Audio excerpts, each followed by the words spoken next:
Chapter 23 is straightforward. We're moving the story from Abraham to his son Isaac, although the Isaac narrative is much more focused on Rebekah. We're less than halfway through the book of Genesis, and there's still a lot to discover about the promised seed and the blessing that's coming through this family of Abraham. But one of the loose ends is the land promise. So in this chapter, Abraham buys his own piece of property within the promised land. Sarah lived 127 years. These were the years of the life of Sarah. I think Sarah is the only woman in Scripture whose age at death is recorded. She was an important figure. And Sarah died at Kiriath Arba, that is Hebron, in the land of Canaan. And Abraham went in to mourn for Sarah and to weep for her.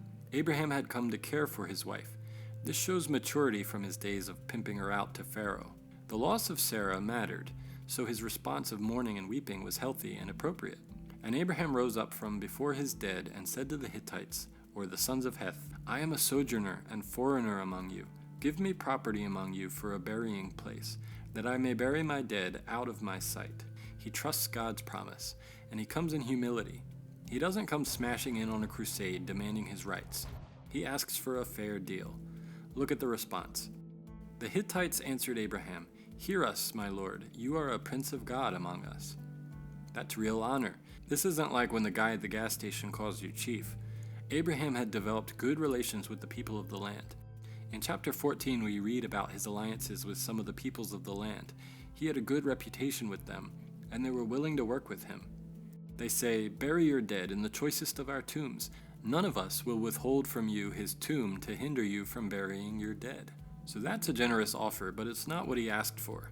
Abraham wanted property, but they wanted to give him a tomb, which would probably make his line beholden to them in the future.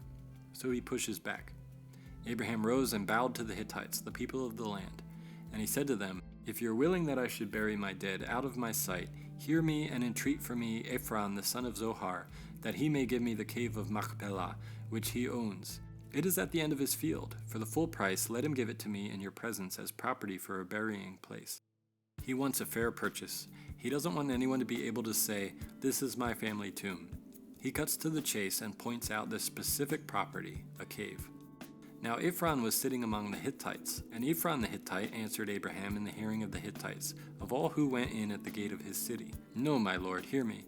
I give you the field, and I give you the cave that is in it. In the sight of the sons of my people, I give it to you. Bury your dead. Ephron goes above and beyond. You want the cave at the end of the field? Have it. And have the field too. But Abraham doesn't want a freebie.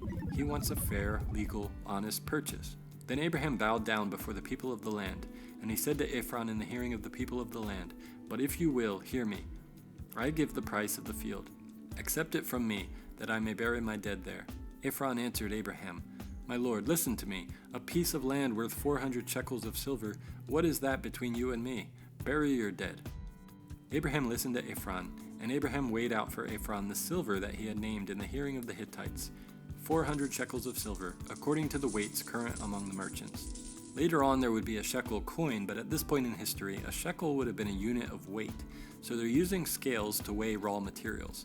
How heavy was a shekel in Abraham's day? It varied, but our best round estimate would be somewhere in the ballpark of 10 grams. A gram is about the weight of a paperclip or an almond, so if you count out 10 of those things, you get an idea of what a shekel might have weighed. And he paid 400 of them in silver. Probably a decent amount, and it's somewhat surprising that he didn't bargain but accepted the initial quote. So the field of Ephron in Machpelah, which was to the east of Mamre, the field with the cave that was in it and all the trees that were in the field throughout its whole area, was made over to Abraham as a possession in the presence of the Hittites, before all who went in at the gate of his city. After this, Abraham buried Sarah, his wife, in the cave of the field of Machpelah, east of Mamre, that is Hebron, in the land of Canaan. The field and the cave that is in it were made over to Abraham as property for a burying place by the Hittites. So he has his down payment of the promised land, bought fairly. This scene points to the shared blessing between Abraham and the Canaanites. Again, no one's quick to wipe them out. Abraham knew that God was not bloodthirsty. How could he forget the angel's voice to drop his knife and spare his son? Abraham knew that a fair and humble purchase would be an act of faith, and one day, somehow, God would come through on his promise to make a great nation from Abraham's seed right there in the land. The end of chapter 22 says this, Sometime later, Abraham was told, Milcah has also borne sons to your brother Nahor. Uz, the firstborn, his brother Buz, Kemuel, the father of Aram, Chesed, Hazo, Pildash, Jidlaph, and Bethuel. And Bethuel became the father of Rebekah. Milcah bore these 8 sons to Abraham's brother Nahor. Moreover, Nahor's concubine, whose name was Reumah, bore Teba, Gaham, Tahash, and Ma'achah. Abraham could have gone back to Haran and died with his family there, but he knew that God had a bigger plan, and he was right where he was supposed to be. Abraham himself would be buried in that cave east of Mamre, along with Isaac, Rebekah, Leah, and Jacob, but that's a story for another time. Abraham's brother Nahor and his wife Milcah were about to have their own ancestry woven into the story of Abraham.